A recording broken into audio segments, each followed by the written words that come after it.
Good afternoon, everybody, and welcome to our first official panelist discussion hosted by Danfoss. And yeah, it's going to be a nice industry discussion. So welcome to all of you. Let me just quickly share my screen. For those of you who have not yet been to one of Danfoss's webinars, you will see on your panel you have an option to raise your hand, and by raising your hand, please just acknowledge that you can see the screen that says meet our panelists of industry experts.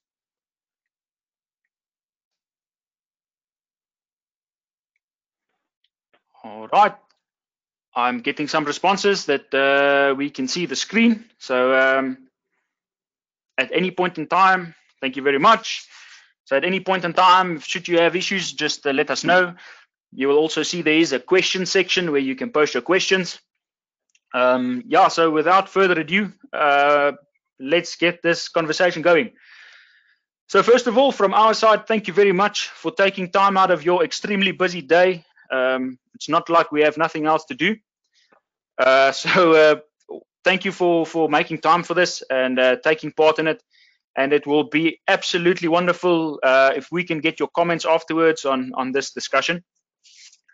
So what we're going to try and do is we're going to obviously share some information with you who are in the industry, and hopefully it will be of value to you. But at the same time, we're going to try and make this as interesting and fun as possible. So we're going to try and bring some humor in to make sure that you guys at least enjoy it. Now, it is a Thursday afternoon and a long weekend. So I'm going to ask the audience throughout the presentation or throughout the panelist discussion that you please post your questions in the questions box. These questions are anonymous. Nobody else will be able to see what you post. So please make use of that. It's only visible for the organizers, and we will have a look at that. And at the end of the session, we will choose some random questions, which we will post, which we will put back to our panelists for them to answer. So if there's a specific panelist that you would like to ask a question to, that's also fine. You can put that in, or if it's a general question, either based on CO2 or ammonia, please ask it. We will screen them and it will come back to us. And at the end of the session, we will put those questions to our panelists. And please also at the end, make your suggestions of future panelist discussions which you would like to see us hosting. We will again invite people from the industry to share their knowledge with us. So you can also use the questions box for that. Then we'll have some interesting or random questions throughout the discussion, which will be put to our panelists. We decided to call that Quarantine Classics. What I would like you to do is at the end of the session, please rate your panelists that gave the best answers to the Quarantine Classic questions, and we will reward them with a nice trophy when lockdown is lifted, which they can wear with pride and hopefully put on their CV for future job interviews. All right, so from our side, let me quickly take you through the panelists. So from my side, my name is Steyn. I'm the sales manager for cooling in South Africa. It's very difficult to write a write-up of yourself, so that's what I could come up with. For future or for any further inquiries, please give me a call. So one of our first panelist is APerks, which is an ammonia refrigeration specialist, and Andrew has a vast experience in the industry of 55 years in industrial ammonia refrigeration, and he's plowing that back into the industry, being again, as I said, an expert in the field. And as you can see, he serves on the SANS board as well as as a registered inspector and design engineer. Hannes is from GEA. He's the head of refrigeration technologies in Southern and East Africa. And as you can see, he's a PR registered engineer, and he's heading up that division from the base of South Africa. Again, Hannes has about 25 years of experience in the design, manufacturing, and contracting, and also the the majority of that, of 15 years, was spent with natural refrigerants, which was predominantly ammonia. Nicolaas, most of you might know him as Envier. He is an application engineer at Metraclark with 6 in-depth experience years as an application engineer, and for the last 3 years been deeply involved with CO2, and in total about 15 years experience in the industrial refrigeration market. And then we have Rainier, who is the managing member of Klaus Engineering, and Klaus has been founded in 1968 and is definitely one of the leaders in the market when it comes to industrial refrigeration, and with him comes a wealth of knowledge, again ranging from mining to food and chemical all the way to engineering. Then we have Shaun Hadfield from CRS and Matador as the managing director. Again, a wealth of experience and knowledge ranging from basically from all divisions and all sectors, basically all corners of the industry. And he was instrumental in playing his part for the first CO2 refrigeration installation in South Africa. And since then, he has been part of designing, managing, and commissioning up to about 60 different CO2 refrigeration installations. And lastly, we have Wynand, who is an independent consultant on CO2, and again, has his master's degree in CO2 heat pumps. Also with 15 years experience in the design, manufacturing, and installation of CO2 plants, and that ranges all over the world, as you can see, from South Africa all the way over to Australia and the USA. So hopefully that gives you quite a brief overview of our panelists and who we're going to be talking to. And without further ado, I'm going to hand over to Andrew quickly to just give you a quick introduction of the ammonia industry. Andrew, it's all yours. Good afternoon, everyone. It's a great privilege to be on this committee, to be able to present this afternoon, especially in lockdown. Yeah, ammonia. Everyone thinks of ammonia as being extremely dangerous, but really, as a medium, it's one of the most widely used chemicals that we have. It's used in lots of different things other than refrigeration.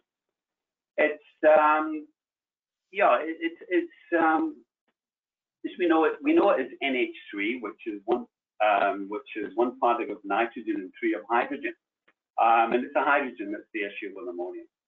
The good thing about it is it's one of the most efficient refrigerants there is out there. It's been around a long time, and the technology around it is well proven and being improved on all the time. We're in a situation at the moment where obviously things are changing out there, the market is changing. We're looking at installations with less refrigerant charge in it. So we're reducing capacities of the refrigerant involved in the installation, and as such, reducing any potential hazard with it. Now, we know it's toxic and we know it's hazardous. Toxic, well, we say that's a good thing, the smell of ammonia, because it's self-alarming. When you open your bottle of a Handy Andy, or when you help the wife when you're doing the washing up, you get a smell of ammonia. That's 5 parts per million. You know this is there. It's not like some of the other refrigerants out there where it's difficult, to understand what is happening around with releases and things. Ammonia tells you it's there. It's been used in extremely large installations, especially in South Africa.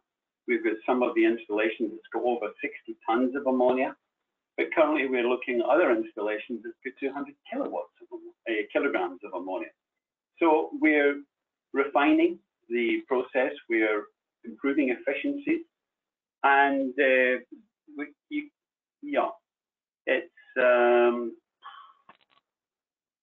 sorry, I'm just trying to get my head around this. One of the situations that we have with ammonia, of course, is the training of people. It's like any hazardous material or any task that we undertake. The people doing it must know what they're doing. And one of the big problems that we're dealing with at the moment in our industry is the ability to get that training out to the masses. We've got few training centres, but at the moment, the shortage of skills that we have in South Africa is certainly very evident in our industry as it is in others.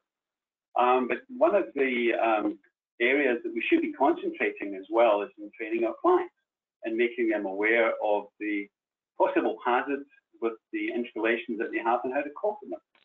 We certainly have seen over the years there's more and more emphasis being put on our safety, especially from the OSHAC and the subsection SANS 10147, where we're defining a standard for our installations. And with that standard comes a level of safety. If we have our installations in line with the legal requirements, then the installation should be safe. The problem is the people that work on it. That is where the biggest risks are that we are sitting with. It's a problem with the training because of the lack of training centres. I think at this particular point, we are sitting with a situation where we're looking at doing everything so different, like this webinar that we're sitting with at the moment. I believe our training needs to move into that area as well, for training the people in our industry. But obviously, the hands-on side, we need to be there at the same time as well. Technology, well, yeah, it's really changing things around what we're doing. And we will see that in everything. I think that after this particular prolonged period, we will find that there's lots of things that change. Our industry will be one of them as well. Yeah. All right. Okay. Yeah. Okay. Thank you very much, Andrew. All right. Yeah. And then Wynand, you can take us quickly through CO2. Okay, thanks, Steyn. Thanks for putting it all together, and privileged to be here. Like CO2, yeah, okay, basically like the obvious things with CO2, it's a natural refrigerant. I feel it's one of the only future-proof solutions, and the same technology that everybody is involved with in being on this panel. CO2, for me, what's interesting about it, it is a fairly new refrigerant, and it's fairly new technology, although it's been around for years. And I think that's the thing that probably excites me the most, working with CO2. It's continuously being improved. It's continuously being a challenge.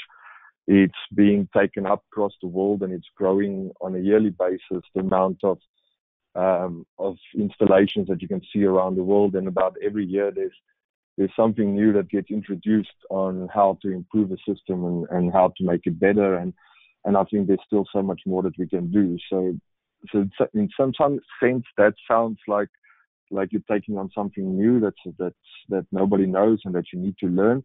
But I think it also brings creativeness, and it opens up a lot of opportunities and a lot of avenues in the refrigeration industry overall. I do think CO2 has changed the way that most people today look at refrigeration. Basically trying to get everything else, also every refrigeration system, to be as energy efficient as possible, as safe as possible, and as environmentally friendly and sustainable as possible.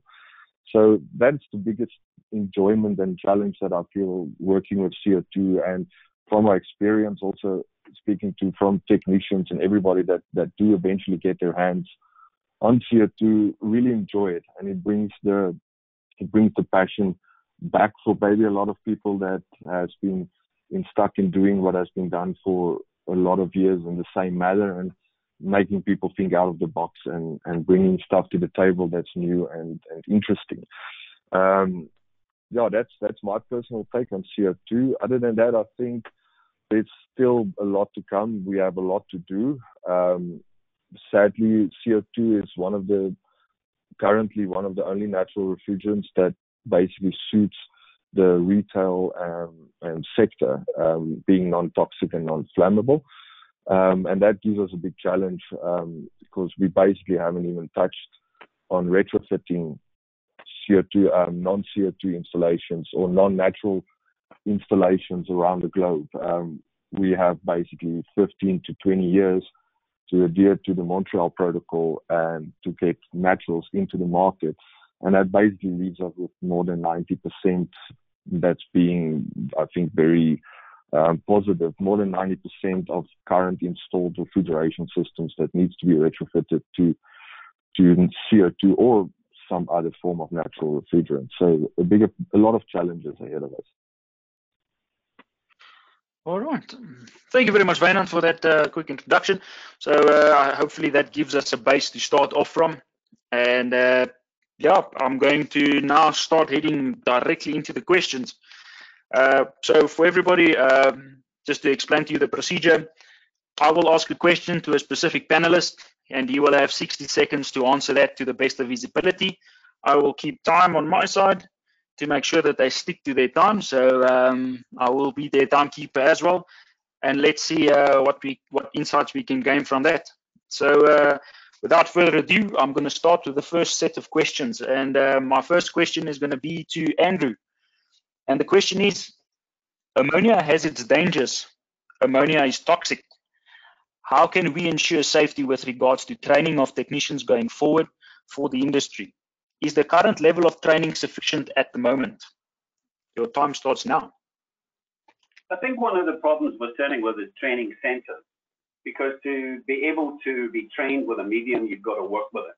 You know, the classroom stuff is all well and good, where we're putting into people the philosophy, the procedure, the dangers, which we're highlighting, but it's got to be hands-on training. People need to be there at the coalface learning about it. And one of the problems that we've got is the mentors out there in the industry. We need mentors for people, older guys that have been in the industry that understand. One of the problems with our training is because we're perhaps not highlighting enough dangers attached to it, people get a little bit sloppy. And ammonia doesn't take too many prisoners.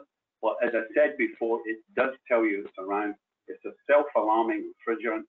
And yeah, it's dangerous, but it's as dangerous as you want it to be. If you're properly trained and have the proper PPE, you should be protected. Perfect. Oh, right on spot, on time.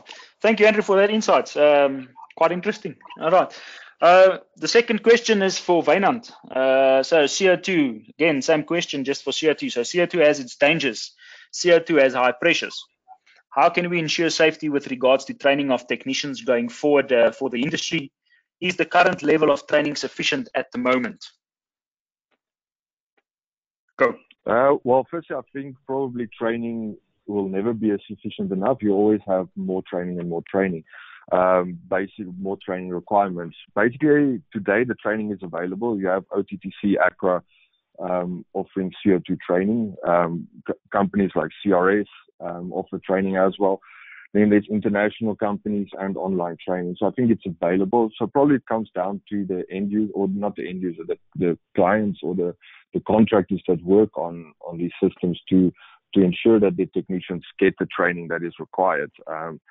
In terms of safety, I think the safety around these systems, a lot of the safety is in the design, and it's the training of the technician to utilize and to understand how that system works. I think that's more where the focus needs to be. And then again, I agree the best training is hands-on. Once you get stuck into it, once you do your projects, once you have your installations and you have your technicians working on these systems, the hands-on training goes really far. I think luckily also the scare around CO2 of the pressures makes people cautious, and I think that forces contractors and technicians to be more wary and to also ensure that they do have the training and the skill set that's required. Perfect. All right. Thank you, Wynand. Short and sweet. All right. Then, for our first Quarantine Classics question, and the first person up for that question is Shaun. So please listen carefully. If honesty is so important to us, do you sometimes feel that if you speed on the highway, you should pull over at the next traffic officer and demand a speeding ticket because it is the right thing to do? Can I have that reset, please? A reset. Yeah. So, wow, that's an interesting. Do me a favor, please read it back. Should I read it to you again? Please. If honesty is so important to us, do you sometimes feel that if you speed on the highway, you should pull over at the next traffic officer and demand a speeding ticket because it is the right thing to do? Yeah. if I pretty much if I did that, then I'd spend more of my time in jail because I wouldn't be able to pay for all my speeding fines. I think that's a very honest answer. Well done, Shaun. I think that is a very truthful and honest answer. We will definitely take you up on the fact that if you put integrity as one of your key attributes, then we can believe you. So thank you for that one. All right, so that moves us over to our second set of questions. The second question is for Hannes. So the question is, what are common mistakes people make when using ammonia as a refrigerant? Go. Well, I think not using ammonia as a refrigerant is probably the biggest mistake. In my opinion, I mean, ammonia should be considered the first choice in most applications simply because of its superior efficiency and its very low environmental impact. But for companies already using ammonia, we quite often see the following. Initially there's quite a lot of focus on the first cost, and not enough discussions about where can this system grow to, because ammonia is extremely flexible. So, a small upfront investment in a system can really unlock great potential for future capacity expansions, heat recovery options, and things like top-up heat pumps. So a lot of discussions has to happen up front around this and long-term planning. From an operational point, just very quickly, I think what we see on site is poor condenser maintenance. I mean, that pushes up power. Poor oil selection. Quite often a cheap oil that's good enough for the compressor is really not good enough for the system, and it affects heat transfer and oil carryover, and also those sort of negative things. And then, of course, not managing contamination of ammonia. Ammonia is quite robust and forgiving, so it allows it to absorb a lot of air, moisture, and all these bad things, and it will still keep on. But I think customers need to focus on things like purges and dewatering systems and so on. Perfect. Thank you, Hannes. All right. Same question. Shaun, this question is for you. What are the common mistakes people make when using CO2 as a refrigerant? Your time starts now. I believe that the common mistake people have when using CO2 refrigeration is actually not utilizing it to its full extent. What I mean by this is that when a plant for CO2 is engineered, people need to understand what the client's requirements is. CO2 has a lot of different offerings. For example, it's either having a CO2 liquid pump, a DX system for chilled water solution, using flash gas and HVAC, high discharge temperature for either domestic water, space heating, or even supplementing other heating sources. What goes about is the guys just constantly look at it as a plain solution for refrigeration. It's not just that. The idea is to be able to incorporate it, get the best efficiency out of the system, and to give your client a full a holistic solution on what they're able to do. Perfect.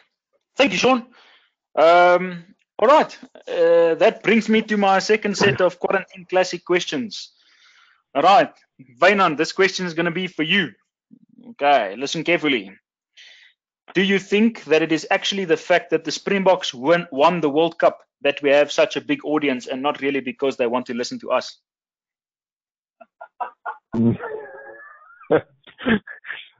At the moment, I wouldn't say. I think that at the moment people have sadly forgotten about the Springboks and just looking for something to do to make them feel that they're outside of the house and not stuck inside the house for a moment. Okay, fair comment. I initially thought you were going to say no, they really wanted to listen to us, but it's fine. You can take this one on the chin that was an afterthought. All right, we're going to jump straight into the next question for which is another quarantine classic. Rainier, this question is going to be for you. You are familiar with the poultry industry. So in your opinion, what came first, the chicken or the egg? Oh, what a tough question. Depends on which side of the road it was standing. Please elaborate. Yeah. There's no answer to that. That's a very good question. Tian, Yeah. I'm going to need half an hour to think about this one. There's no answer. You have one time only. No, that's fine. All right.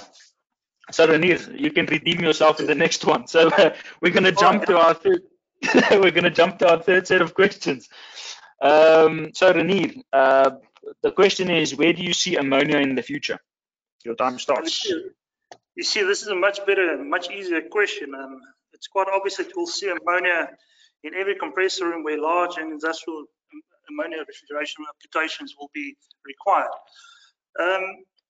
On a more serious and unbiased note, I would say that with the exponential global population growth in mind and the sectors required to support this growth, we would have a growing refrigeration demand. Some sectors that come to mind: agricultural, industrial manufacturing, food security, and all the services sectors that supports that, medical.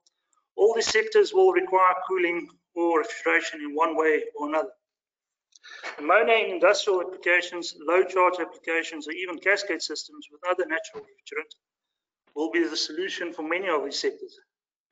And I honestly think there's a very good and long-standing future for ammonia and natural refrigeration or natural refrigerants. And that's my story. Thank you very much, Rainier. Quite insightful. All right, so the next question is for Envia. Very similar, just on CO2. What do you, sorry, just to get my place again. What do you see CO2 in, or where do you see CO2 in the future? Your time starts now. Well, technically, if you start looking internationally and locally, there's been quite a rise in interest for CO2 in South Africa. But if we compare ourselves to Europe and the Asian countries, we're still a bit behind, but still the interest is there.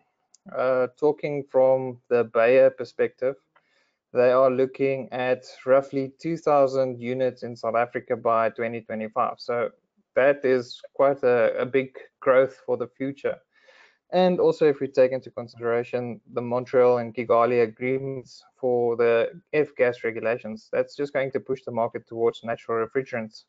And like Wynand said, that's more or less where CO2 comes in when it comes to your retail market and things like that. So yeah, I think there's a big growth opportunity for the future. Perfect. Thank you very much. Okay, so we move over to our fourth set of questions, and the first question is for Hannes. How do you promote the use of ammonia? Your time starts now.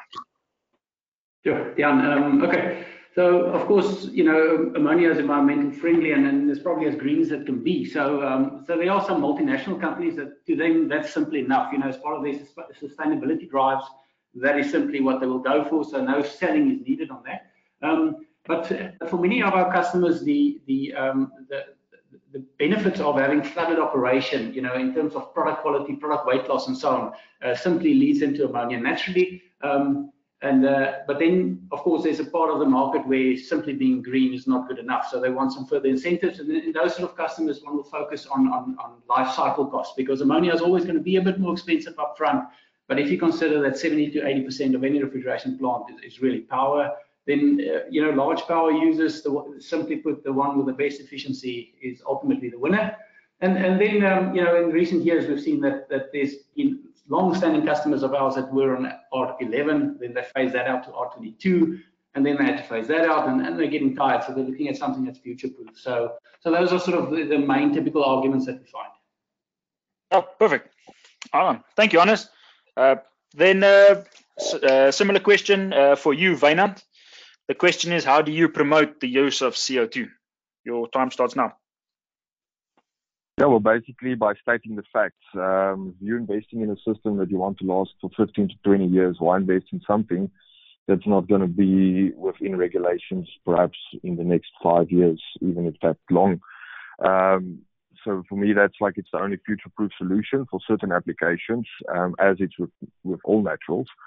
Then basically CO2 ticks all the boxes. It's been tried, it's available, it's tested, it's energy efficient, it's natural. Basically every year we're getting closer and closer as supply demand increases towards the favor of CO2. We're getting closer to price parity with HFC. So it's a no-brainer. Like, why invest in your future? Why invest in today? That's basically my thing. Oh, Okay, thank you very much, Wynand. Okay, I think it's time for another quarantine classic question. Hannes, this question is going to be for you. Please elaborate on this. So the question is, if never returning something you borrowed, do you consider that as stealing? Well, I'm actually quite good at that, so I'm a big thief. To take things back. So for those of you who own lawnmowers and weed eaters and those sort of things, I really apologize. Come and collect them, please. Okay, I'll make a mental note. Hannes, if I do borrow anything to you, I'll make sure that the value is of it's of low value, because I can write it off then. Okay. Another quarantine classic, Envia. This one is for you. Have you ever dropped food on the floor and then picked it up and ate it, knowing that there is a universal 5-second rule? Well, if you don't pick it up in the first 5 seconds, then the universe resets itself and gives you another 5 seconds to pick it up. So, yeah. Okay, so there's a second 5 seconds that we didn't know of. Yes. The universe resets itself after 5 seconds. Okay, is that a perpetual thing then, or does that only happen once? Depending on, yeah, I don't know. If you're a bit lazy, then I guess you'll have to take the knock on the chin, but eventually you'll get there. All right, thank you very much, Envia, for your valuable insights. All right, as we move over to our fifth set of questions, Rainier, this question is for you. What do you do to spread the knowledge of working with ammonia? Go. All right, on this one, we have a two-pronged approach. Firstly, internally, we can only succeed as a company if we grow our staff. And after all, our staff is our greatest asset. On this one, we utilize local training and then also training opportunities abroad to broaden the knowledge of our current qualified staff. With refrigeration being the multidisciplinary trade, we embarked on a journey some years ago where we trained and qualified our own tradesmen using external vendors, and then also for the theoretical portion, and then also practical training internally. The second portion to this two-pronged approach, we try as far as possible to share our industry knowledge with our clients. We often engage with them on-site plant-specific training to allow them to understand the plants better. We then also relay all the new developments we come across to these clients to see how we can improve their systems overall. So basically it comes down to training and then also client interaction. And then, like I said, relaying the new technology that we see abroad to our clients to see how we can improve. And that's it. Perfect. Thank you. All right, Envia, this question is for you. What do you do to spread the knowledge of working with CO2? Start. From our side, as Rainier also mentioned, before you can spread knowledge, you need to gain knowledge. So on our side, we are quite fortunate to be a part of the Bayer Group, which has a CO2 manufacturing company in Italy that's been in the industry since 2005. So that gives them 15 years of experience, which they then supply to us. So we can then, from their perspective, assist our contractors by sharing their knowledge with the contractors that we gained ourselves, also by taking them that side for training. So basically, we dabble with their information and grow ourselves in the process. The other option is also to use the local support like OTTC that has a functioning CO2 plant and CO2 courses that runs through the whole year. So basically, our way of distributing knowledge is by utilizing what we have and the facilities that is available to everybody. Perfect. No, thank you very much. All right, then the sixth set of questions. Andrew, this one is for you, and I think you've touched on that in your introduction, but why use natural refrigerants such as ammonia? Start. Well, I think one's just got to look at the world at the moment as it's standing. If we, with this lockdown, we look around and we just see all the reports that are coming in. There's fish in the rivers, clear skies. It's about pollution, isn't it? Natural refrigerants are the ones that carry that. but also the fact that the natural refrigerants have been there for such a long time. And we're dealing with, every day there's a new, well, I'll call it Freon. No, it's not Freon. I'll call it Freon coming on the market, which is bigger and better than the last one. But with natural refrigerants, we're dealing with a medium which is compatible with the atmosphere and the world that we live in, and also a medium that's been around a long time and has been applied to different applications. Ammonia being one of them, as we say, is propane, there's also CO2. These are the ones that are coming to prominence at the moment. So yeah, I would stick to natural refrigerants. Perfect. All right, then Shaun, very similar question to you. Why natural refrigerants such as CO2?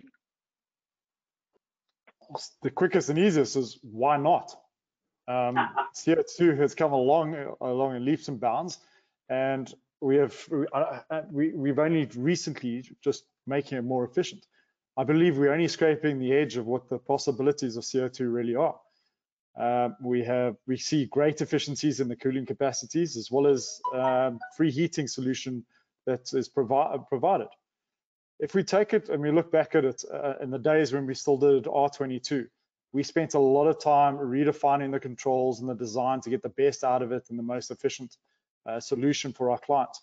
But if we look at when CO2 came onto the market, without the actual trying to better the controls and the design, it was already more efficient than 22. So if we put as much time and development into redefining CO2 as have we done for 22, we don't know what we're going to achieve. So all I'm saying is that the energy efficiency compared to Freon is fantastic.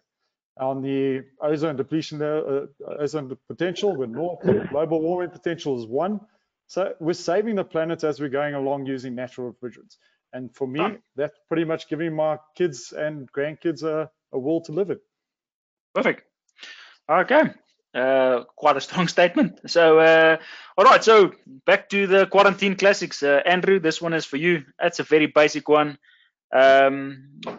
What superpower do you wish you had and why? You mean today, yesterday, or tomorrow? If it's 3 different ones, give us all. Well, everything's changing. We're living. If you were to tell me at the beginning of this year where we would be right now, I would have laughed in your face. So maybe it's to see into the future. I'd love to see that. Yeah, that would be a good superpower. That's a good one. I think it's a very good one to have at this moment in time. All right, Shaun, one for you. So if you could create your own job title, what would it be? General build body. This really depends if it's at work or if it's at home. Because I mean, if I stated it as at work, well, my job title would be then pretty much telling people what to do. But if it's at home, then my job title is listening to what my boss tells me what to do. So you're sitting on both sides of the fence, just depending on the environment. What is it? It makes it tough working from home. Yeah, I suppose that makes it very tough working from home, seeing that you work for a different boss then. All right, so seventh set of questions. Hannes, this one is for you. What are the initial capital cost implications of an ammonia plant? Go. Yeah, okay, there's a perception of the first cost, of course, of ammonia plants is bigger. And I say perception because if you have like-for-like plants, so a couple of years ago, we did a R507 pump circulation plant because that's what the client's evaporators required. So, and looking back at that, the cost of that was actually greater than a pump circulation ammonia system. So like for like, it's not such a great difference, but quite often we compare it with a different type of system. So then there's also a second perception that the costs around, for example, plant rooms and building and the plant room safety equipment and so on is a lot more expensive. But I think that's simply a question of ammonia guys applying the rules and the code very strictly, and other industries probably not. Because if you would compare a plant room for example, a large R134A chiller with, let's say, 500 kilograms of charge or so, you would find that there's very little difference in their requirements. It's little things like a safety shower, maybe explosion-proof fans. That's the difference. So there is a cost, initial cost issue. I mean, if you simply compare a ammonia chiller to a Freon chiller, yes, there's a difference in price, but I think those differences are getting smaller, and the more ammonia chillers are being sold, and the bigger the volumes get worldwide, and the more investment in technology goes, those differences will probably reduce. Right. Thank you very much. Then Envia, very similar question. So what are the initial capital cost implications of a CO2 plant? Go. Yeah, looking at it, it's like Hannes just said now. It's why not? You know, the cost might be a little bit high at the moment, but as time goes and as more plants come into play, obviously cost goes down with bulk. But looking into the future, everything else is going to become more expensive. Where if you go with a natural refrigerant like CO2, it's in the long run, it's going to work out a lot cheaper than what you would with a normal Freon plant. But yeah, looking at where everything is, everything has its place, but definitely in the future, it will be pointless not to go with a green gas. Like Andrew said, every looking at the environment, it's changing, ever changing, and it's actually changing for the better at the moment without human intervention. So why not go green and save the planet while doing it? Perfect. Thank you very much. Okay, so then the 8th set of questions, Andrew, this one is for you. What are the key advantages of ammonia plants? Go. Well, I think it's all the natural refrigerants, isn't it? It's the green gas. It doesn't affect the atmosphere. Ammonia in itself is only that we use in refrigeration is a very, very small part of the ammonia that's produced in production for other methods. Tested technology. A lot of people out there know it and understand it, whereas there's other new refrigerants out there that people are kind of like a bit wary about. Very efficient. It's got a good operating range. What else do we say? It's just a good refrigerant, does it? Then it's it's just a good refrigerant. That's all I can say. Yeah. Thank you very much. All right, Shaun, next question for you. The question is CO2 a viable option in industrial applications? Go. It's an interesting question. I think this is really depending on what do you classify industrial as and what it has. So, I mean, if we have a look as an abattoir, for example, I mean, you got a wide spread of cold rooms and freezer rooms, which appeal to a transcritical booster systems. Then you also have the added advantage of the heat rejection, which you could supplement boilers for, boilers on, and pretty much then reduce the fuel requirements on the boilers. So I really think it's for an industrial purposes, and what we've seen from our clients that we've supplied already, they're finding that the efficiencies of the abilities to chilled water, the heating, the cooling that they can get from a free side, it's getting pretty much showing them exactly what they can get out of the CO2. So is it viable for industrial applications? Of course, it's pretty much viable for everything. Well, perfect. Thank you very much. All right, so we move over to another quarantine classic session. Wynand, this one is for you. It's a two-part question. I'll ask the first part, you can answer it, and then I'll ask the second part. So the first part of the question is, what do you think of artificial intelligence? I think it's artificial. I think it's artificial.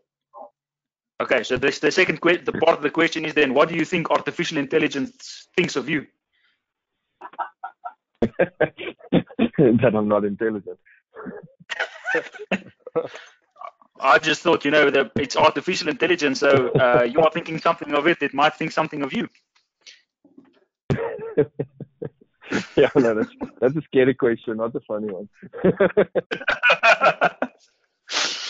All right, Rainier, a question for you on this. Why have we never read about a psychic winning the lottery? Why have we never read about a psychic winning the lottery? Yes, why do you think that's the case? I don't know. I don't know if they pay big enough bribes. I'm not sure. Well, I always thought if it's a multi-billion-dollar industry, they should at least get something right, like winning the lottery. I'm sure they did too. Right, jumping right back into the ninth set of questions. Rainier, what are the global market trends and how is it impacting the local industry? Well, like India mentioned earlier, there's quite a huge drive in Europe, Japan, US, Canada to use CO2 in commercial environments. And I must say this is great news when it comes to scaling down of non-natural refrigerants. Locally, this commercial industry is also growing in some cases and also growing into industrial applications like Shaun just mentioned now. However, I do find this a little bit disturbing, especially when CO2 is marketed as a replacement for ammonia, where in actual fact, I think we need to come together as an industry and then look at the pros on both natural refrigerants and see how we can combine this to further improve refrigeration solutions for the clients. Another one that's also coming up globally, low charge ammonia systems. There's quite a big growth in North America, Europe, Japan, Australia. And I think locally we need to fast track on those developments as well and further improve low charge ammonia systems. And then lastly, global market trend that's affecting us, the servitization model is moving globally in various sectors and also in the refrigeration side. And I must say this is an interesting model that will have a huge effect on local business going forward. All right, thanks, Rainier. Yeah, so then the next question is to Wynand. What are the key advantages of CO2 plants? Well, there's a lot, but I'll try to sum them up. The main advantages is heat transfer and heat transfer properties, volumetric efficiency that leads to smaller components. It's natural, it's non-toxic, and it's non-flammable. The heat transfer properties that may give you higher suction, leads to energy efficiency. And then the ones that I like from a design point of view is the integration capability of other heating and cooling requirements. So you can have multi-temperature groups and you can manipulate the system. You can manipulate the high side to get your heating when you require it. And also by having the high side control, basically from a design point of view, your low side is very stable. Your liquid temperature and pressure supply to evaporate is always the same. Suction is always the same. Gives you a lot of control, which leads to efficiency of the refrigeration system. So yeah, that's quite a key ones for me. Perfect. Thank you very much. So the second set, or the next set of questions is this one is for you, Hannes. What are the different technologies used in ammonia? Yes, that's a minute is not enough for this. So just how to interpret it. I mean, on compressors, of course, mostly screw compressors, piston compressors nowadays, mostly on direct drives and either fitted with VFDs or fixed speed. So I think condensers, we're still looking in our region because of our high ambient temperatures. We're still looking mostly at evaporative water-cooled condensers, but we do see some ingress of air-cooled and hybrid condensers. We do see that coming in where specifically where there's issues with water and water availability.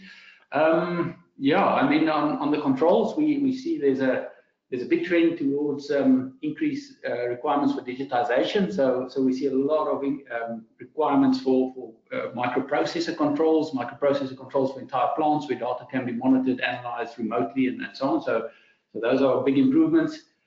What else? If you talk about the evaporators, I mean, ammonia's got so many options in evaporators, from flooded systems to DX, thermosiphon, pump circulation, LPR. I mean, name it, it's there. So I'm not quite sure how to answer this question. There's just too much to talk about.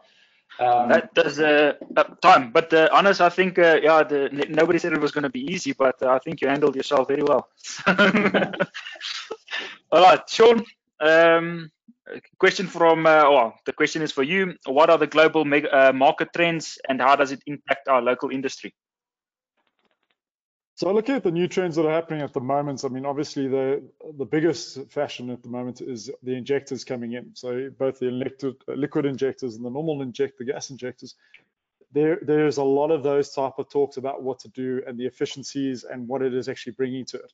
Obviously, we'll have to look at the high ambience, where we're sitting, what their call is if we'd rather go in for the different types of gas coolers, so either a dry cooler versus a water cooler, and then how we'd go about utilizing that.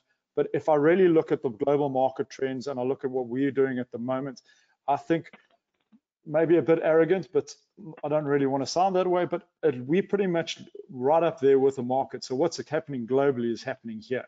I mean, some of the plants that I've seen being imported as well as manufactured here pretty much would contend or even beat some of the global market stuff that's out there. That's we're leading the market. Yeah, we're leading the market, yeah. Okay, so the statement is, just to clarify, South Africa is leading the CO2 market globally. That's the statement. All right. I'll probably get shut down for that statement, but yeah, I'm willing to take that one on the chin. In high ambient, in high ambient, definitely. All right, no, perfect. All right, let's lighten things up quickly. Hannes, you have a quarantine classic. You need to give me an option and then why you choose it. Okay, so you're in the circus. Would you rather be the person with their head inside the lion's mouth or get shot out of the cannon? No, shot out of the cannon. Hell, I think a lion's breath is quite revolting. So, and I've always wanted to fly. Yo, you didn't even take 2 seconds to think about that. So that must clearly be an instinctive decision. I've dreamed about it for a long time. All right, Envia, one for you. Okay, so would you rather be able to copy and paste in real life or undo in real life? Undo. Oh, that's a difficult one. Both have their merits, but I think in today's day and age, I think it would be better to copy and paste to get things done quicker than to try and undo it. It's better to just push through than to go back. Okay, it's a valid comment. I'll take that one. All right, as we move over to our 11th set of questions. So, Andrew, this question is for you. What are the energy-saving methods used in ammonia? Okay, I think one of the biggest problems we have with applying these methods is the costing of the plants. So, there's so many things we can do, but again, it comes down to being commercially viable. We do tend to find that with new installations, when I was a contractor, that selling the concept was more difficult than selling the price. The new energy saving methods that we've got with ammonia, well, I think Hannes has actually alluded to some of that. Obviously, at the moment, what we're busy with is controls. How do we control this system? Variable speed drive. With ammonia, we can allow a floating condensing, which means our head pressures can be allowed to float down in the evenings when there's lower ambient conditions. Controlling head pressure. Basically, what they're doing now as well is in America, if you look at their trend, they're taking smaller package units and taking it to the application. So we're doing away with the long length of pump, the refrigerant lines, and getting massive improvement in efficiency with the different types of coolers they're using and the materials. And I think I'd also like to allude, just one quick one, to the level of technology in South Africa. We have nothing to be ashamed of here. Perfect. Thank you. That's another statement that I'm willing to make. South Africa is right up there in the world when it comes to ammonia. All right. Then, Wynand, the next question is for you. CO2 plants are becoming larger. However, what are the limitations to this, if any? Well, limitations, I won't say there's any because you can always work around them. But if I had to bring one up, probably from a CO2 point of view, it's currently the supply of componentry available, which is being worked on, and Danfoss being the leader in that, is larger valves, larger components to be worked with, also then compressors. Then also I think from going industrial and stuff like that is, I think one limit, it's not a limitation, but it's something that I find quite interesting and looking into is to look at how you can make CO2 more industrial and not currently what we're seeing a bit of the like kind of retail solution used within an industrial facility. And I think this agrees to Rainier as well, saying that I do think there is positive in collaboration between naturals and looking at optimum solutions for our clients. Perfect. Thank you very much for that. Quite a good statement, I have to agree. All right. Our last quarantine classic question goes to Andrew. Andrew, the question is, what would you rather have, a permanently clogged nose or a piece of green food always stuck in your teeth? Well, the nose is a problem. The teeth, hopefully, you can clean it out. So it's yeah. I suppose you look better with something stuck in your nose. Yeah. So it's all about aesthetics. Nice. All right. That brings us to our final set of questions before we take it to the wrap up. So the 12th set of questions, what do you think would be the next technology? Sorry, Rainier, this question is for you. What do you think would be the next technology in the market to solve ammonia challenges? Well, I think the adoption of digitization and IoT into our systems will allow us to bridge the gap between design and actual operating conditions on every installation. This will give us the freedom to do continuous efficiency improvements and adjustments on the systems as time goes on, something that's rarely seen in the past. In the past, we usually install the system, that's it, we carry on to the next one. With this digitization IoT, we can continuously monitor and improve the systems. Furthermore, I think the development and advancements in product lines by multinationals like Danfoss will allow for more cost-effective and efficient equipment. And I must say, the online platforms allow us and actually everyone out there to access masses of technical data that we could utilize in the quest for improvement of our systems. One limiting factor, though, is other than that, what Wynand said, with new technology landing on our shores, I must say on the ammonia side, we see a huge delay from multinationals from when new technologies have been introduced in first world countries to when we see it locally. This will have a huge effect on us, I would say in the next 10 years, if that delay continues, and we'll find ourselves in a point where our systems is not built to the technical standard that the world will see at that point. So yeah, we urge our local guys to support us in that, and get the technology here. Perfect. Thank you very much, Rainier. All right, Envia, this question is for you. What are the different technologies used in CO2? Yeah, like Wynand mentioned right in the beginning, CO2 has been expanding quite rapidly at the moment. So just trying to put everything in a minute to say what CO2 is, it basically starts with your subcritical units, where you have your medium temperature freon or HFO or ammonia, and your low temp section as a CO2. Then newly introduced into the market is like simplex units, similar to the ZX or the Optima, which is also a transcritical unit for both medium and low temp, the Cubo range. Then from there you can go to the booster racks that you can utilize either for small applications all the way to industrial applications. In South Africa, we try to push towards the parallel compression to accommodate the higher ambience. It's basically just to help the system to run more efficient in warmer climates like South Africa and Africa in general.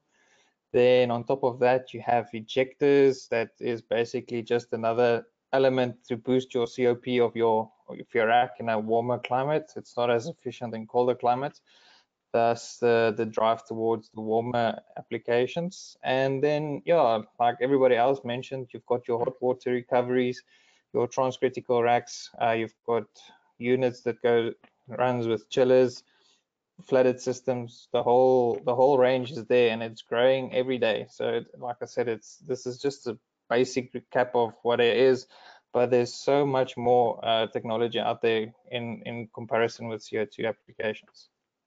Perfect. Thank you very much. All right, Hannes, the next question is for you. Can ammonia be used for air conditioning of public spaces such as hospitals, conference centers, etc.? Oh yeah, absolutely. I mean, in South Africa, I think there's a perception that ammonia is dangerous and people stay away from it and they tell you can't use it. But I think if you look at the world, exactly the opposite is happening. I mean, I just recently looked at the HVAC market in the UK, and I think we can all agree that the UK is probably one of the countries in the world with some of the highest health and safety rules and standards. So, just some of the examples we came across is, the Olympic Village was done with ammonia, Heathrow Airport Terminal 5, the Great Ormond Street Hospital. They've done endless amount of shopping malls, etc. These are all public spaces that's done with ammonia chillers, and it's definitely a possibility. And the reason for this is, of course, over the last couple of years, there has been quite a bit of development in this market. I think ammonia chillers have become a lot more standard, and then the charge is considerably lower than Freon charge. I mean, it's normally about 6 times lower for the same capacity.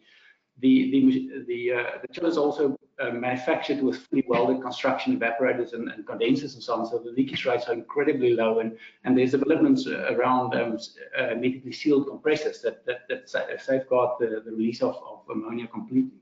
So I think in South Africa we face some challenges. I think in South Africa the designers and the property owners are not quite there yet, and I think that's work that we have to do as an industry. We have to educate, we have to train, and we have to help with the design and integration, because it can be done safely. Thank you very much, Hannes. That's quite an interesting fact. I've learned something as well. All right, so Wynand, this question is for you. What are the energy-saving methods used in CO2? Well, I think that a lot of the stuff comes to what Envia mentioned in the technologies, parallel compression ejectors, adiabatic cooling. So basically from my side is, I think you need to weigh it up, cost versus energy saving, and it depends on system requirements. For instance, an adiabatic system in a high humidity area at the coast will not give you the benefits, and you might have to use a parallel compression. An ejector system does not work with adiabatics because the technology work against each other. So at the end of the day, I think it's about your application. Do you have water available? Water is a commodity. You don't want to use it just for no reason. As far as you can, you want to utilize actually as less as possible and use condensate water return, or use rainwater that's been stored, and to get your energy savings in a sustainable manner as well. And then I think a lot of people oversee the energy efficiency that can gain through installation design. Like basically you get about a 3% energy saving for every 1 degree Celsius you evaporate higher. So CO2 gives you the ability to have smaller piping in your heat exchangers. Your heat transfer ratio is better. You can have smaller evaporators with a closer delta T. You can lift your suction instead of running at -10 or -8 for a medium-term cabinet. You can bring it up to -5, -4. 1 degree Celsius is 3%. That's a lot of energy saving. So it comes a lot to the system design and how you make the technologies where you can't put every tech that's available onto a system and think you're going to get optimum energy saving. You need to find the best solution for your application. Perfect. Thank you very much. All right, as we come to our last set of questions before we have a wrap up, Rainier, this one is the last one, is for you on the ammonia side. What opportunities exist for further energy improvements on industrial ammonia applications? Okay, I think I need to start off again with training. Improving the knowledge base of our staff and those of our clients will allow us to greatly improve our systems, or the way that our systems are operated and maintained. Basically, if we understand the effect, we can control the cause, and that all starts with knowledge. Furthermore, the adoption of VSDs and so forth on all motor applications within our systems will allow us to adapt to fluctuating loads. Adding to fluctuating loads, if we use our IoT sensors and systems, as explained earlier, we'll be able to run on a floating evaporator control in line with varying loads throughout the year. I think this in its own will have a huge energy saving potential. Then overcoming capital costs on using hot gas defrost instead of electrical, even within drip trays, can have a huge impact on electrical efficiency. And I think that's about it. Thank you very much. All right, Shaun, the last one on the CO2 side, that's for you. What do you think would be the next technology in the market to solve CO2 challenges? Well, not taking away from Rainier, but I think he answered this one quite well. I mean, analytics and diagnostic tools on our systems is pretty much showing us where most of our shortcomings are on CO2. So these are already solving a lot of our issues. Looking into it, we're also then able to analyze the system a lot more, looking at different componentry to figure out, you know, what is actually working that efficient and what is not. So yeah, that means analytics. I mean, even for from a service capability of looking after CO2s, the analytics side is then giving us the idea of preventative maintenance, systems going down, how long a system should be serviced for. So the next line in technology for me is definitely understanding analytics. Perfect. Thank you very much. And I do tend to agree with you. I think that is the next step for, well, refrigeration as a whole. All right, that brings us to the end of our official questions. I'm going to ask you guys short and sweet. I'm going to keep you to the minute just to wrap up your thoughts. We'll start with you, Andrew, and then I'll announce the next ones. And then, yeah, we'll take questions afterwards. So short and sweet, quick minute, just your wrap up from your side. Andrew? I think what's come out of this video conference is energy efficiency.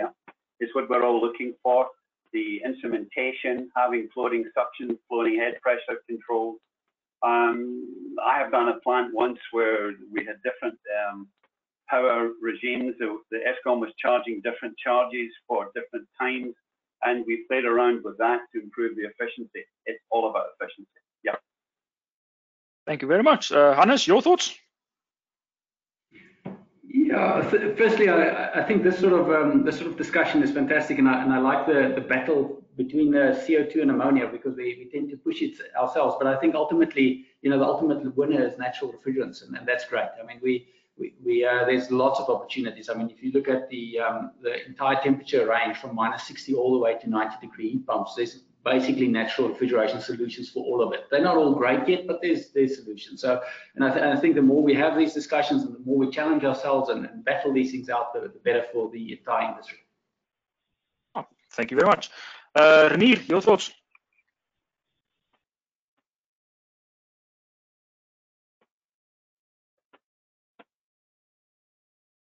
I'm not sure whether Rainier is muted. Sorry, I'm there. Yeah, there we go. Yeah, someone once asked me what is the best refrigerant, and I had a good thought about this one. And obviously, it's going to be a natural refrigerant. It's going to be the refrigerant or combination of refrigerants with the lowest possible operating cost, with the highest possible efficiency, with the lowest possible risk to life and the environment for the given application. And I think we shouldn't be blind towards using other refrigerants other than what we used to. That's not talking between the ammonia and the CO2 guys. I think we need to come together and see how we can make both work better for the future. That's my take. Thank you very much. Envia? Yeah, my side, for me, yeah, natural refrigerant is definitely the way of the future. And like my colleagues also stated, you know, you can't take away from one to the other. Yeah, it's like a battle, but it's not really a battle. We're growing together. And the best solution, like Rainier said, is maybe a combination. But obviously, CO2 has its place in the market. Ammonia has its place in the market.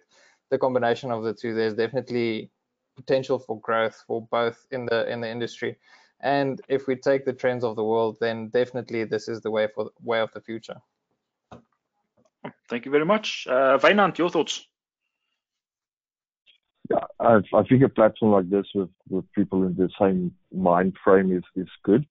I think it's up to us to basically promote and put the word out there that naturals are available and not scared and tried and tested.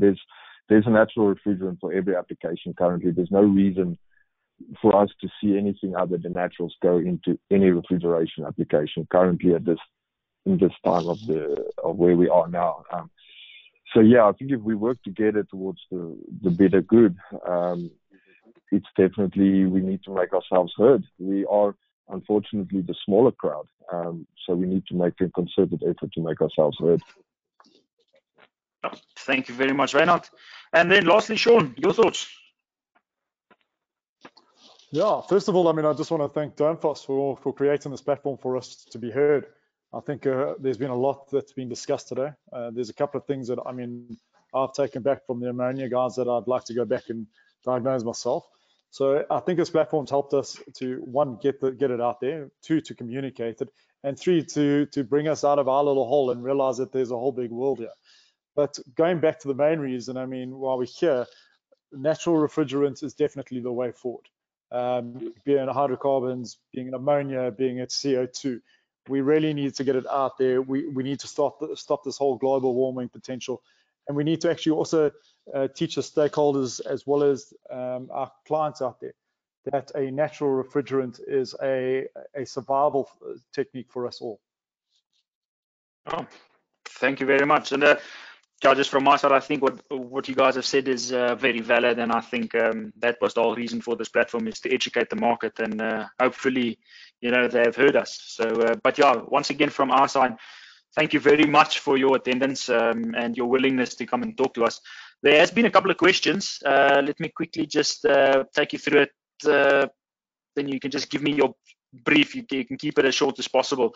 Envia, this question was asked, please can you advise on the importance of using the correct purity of CO2 when it comes to refrigeration? So basically only R744 as this is the only grade of CO2 that is certified in accordance to AHRI 700 specs. Yeah, look, it's very important to get the right type of CO2 refrigerant in there. You get different types of CO2 out there, mostly for fire extinguishers. So obviously you won't be able to put in CO2 grade fire extinguisher into your plant because the moisture content in those types of CO2 canisters are much higher. And obviously when you mix water and CO2, you eventually get like baking soda in your system, which is a kind of an acid which will eventually start eating away on your metal surfaces. So therefore it's very, very important to get a very low moisture content gas into your systems. Therefore we tend to push towards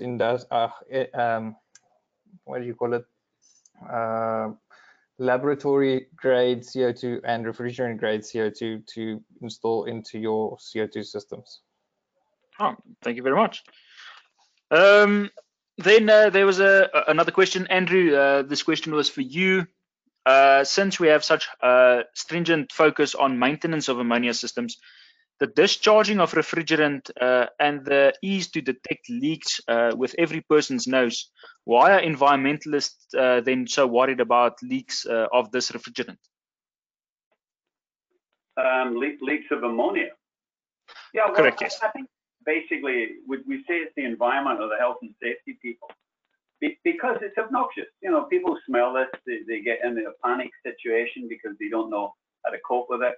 I was called to one site where they had a fairly major release, and they ended up with quite a few people in hospital because they didn't know how to cope with the situation. There was a very simple thing of using a wet rag and covering your face, and that then acts as a filter to filter any ammonia out. And people are frightened of it more than anything else. They're frightened because they don't understand it. Okay, thank you so much. Shaun, there's a question for you. Some people say that you don't need injectors on a transcritical CO2 plant. Would you need it on a transcritical plant or not?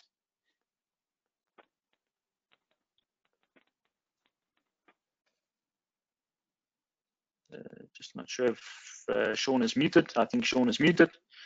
Shaun, can you just unmute yourself? Yeah, sorry about that. No worries.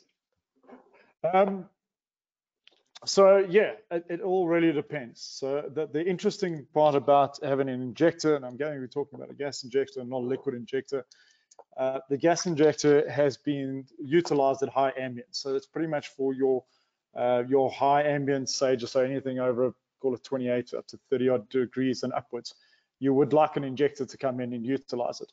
Do we find that it's really required at present? No. I mean, you can use, if you want to go ahead and use adiabatic condensers or evap condensers to be able to sort it out. I think the real question needs to go back and ask yourself is that, what is the cost of a injector? How much are you going to utilize it, and what is your payback period from that? Depending on what environment you are and what ambient you're sitting at, I think those type of return of investments should be looked at, and then advise your customer if they should require one or not.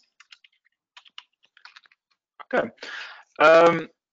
I think you've basically touched on one of the other questions as well, which was basically, does CO2 ejectors then really improve efficiency?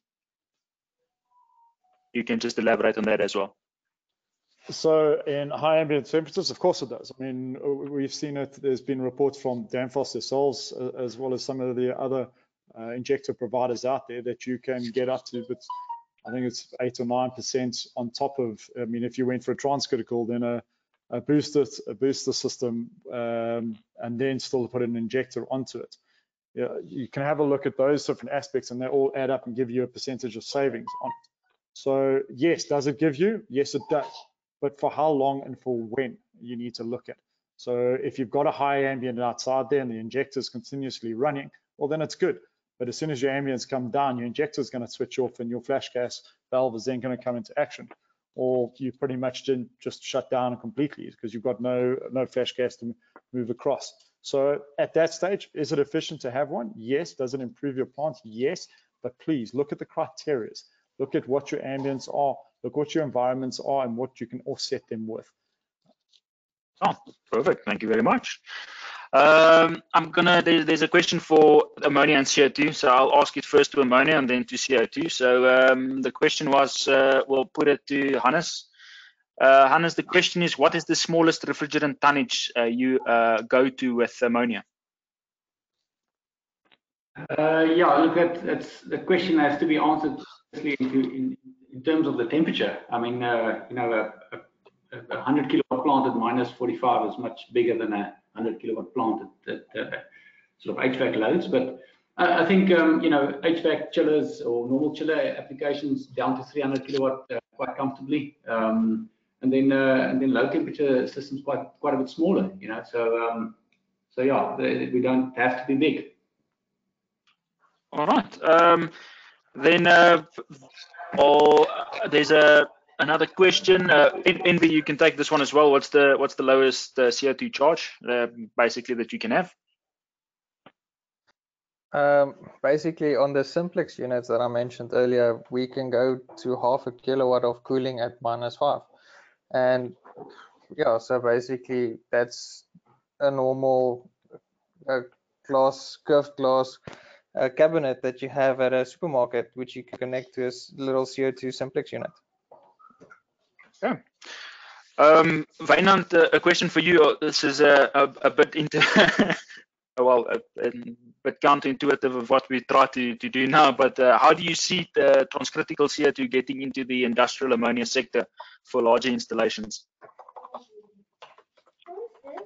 Yeah, again, I think even in the industrial side of life, CO2 and ammonia will find their way. There will be a solution for either. That depends a lot on the applications and the requirements. There might be that a certain industrial facility, and also when you classify industrial, you need to talk about what classifies as industrial in South Africa. Like you can classify a system as 300 kilowatts be in the industrial sector. In the States, probably you'll start only touching on the industrial sector about 1.5 to 2,000 kilowatts.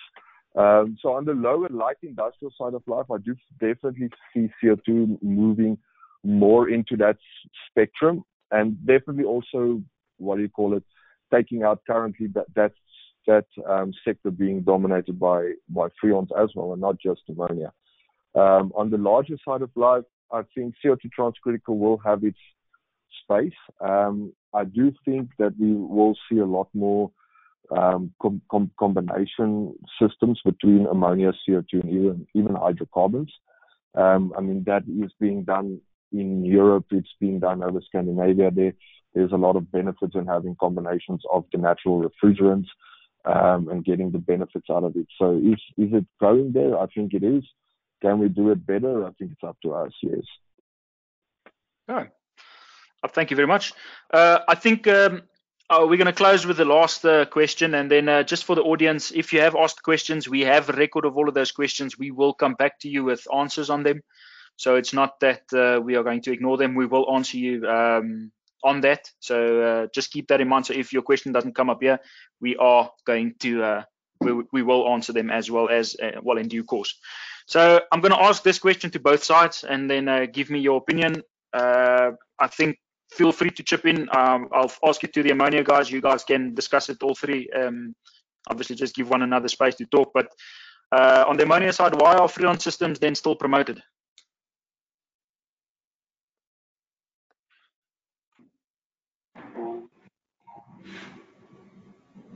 Anyone can go first. Rainier, Hannes, or Andrew. Doesn't matter.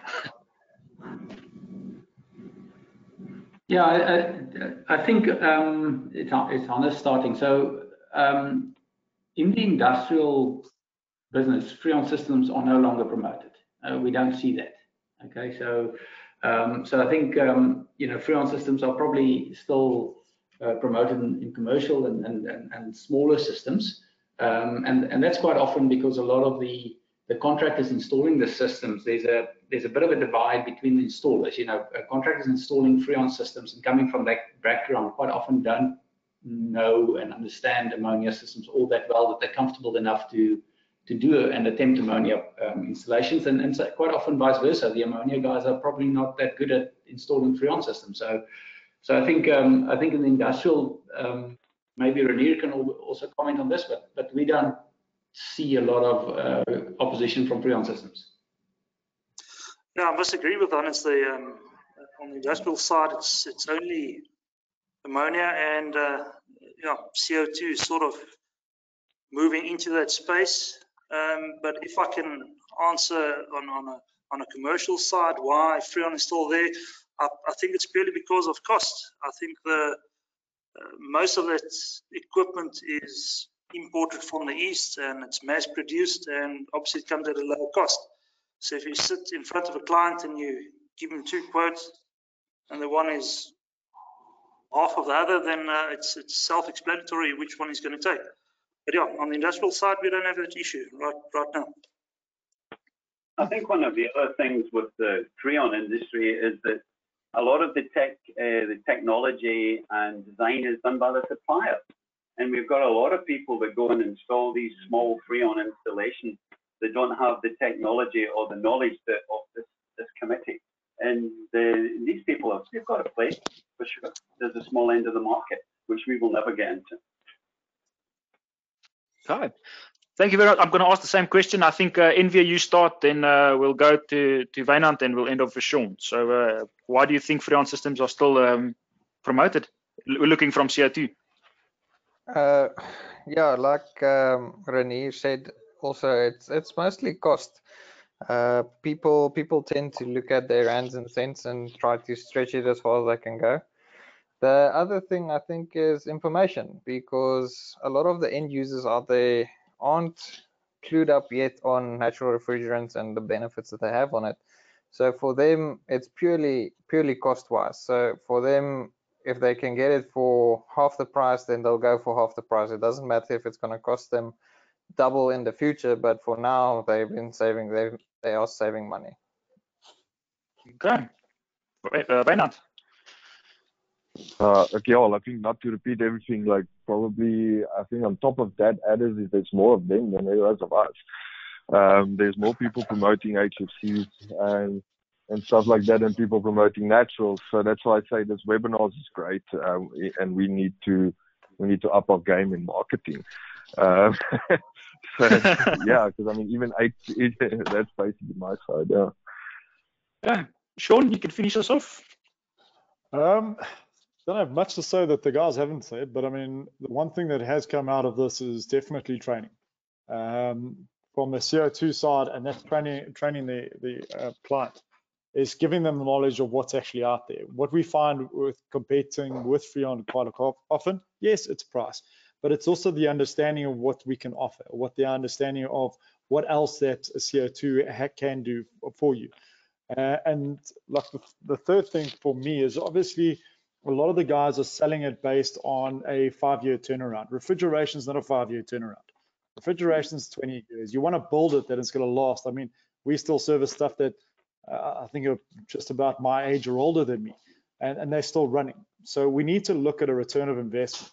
Andrew stated it earlier, it's energy efficiency. How we need to make it energy efficient. It needs to be looked at on how long it's going to last as an energy efficient, and what's my return of my investment? How long is it going to take me to pay it back? And when am I starting to make money off my asset that I bought?